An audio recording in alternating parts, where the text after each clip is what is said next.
Hey there, fixers. So this is how to reset the maintenance light or the oil life on a 2020 Honda Ridgeline.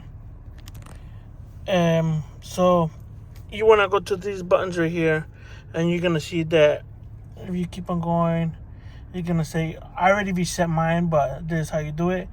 You're gonna have whatever is left right there. You can't reset it right here, so you have to go to the radio. Almost all Hondas, you have to go to a radio, and you're gonna go to settings. You're gonna go where it says vehicle.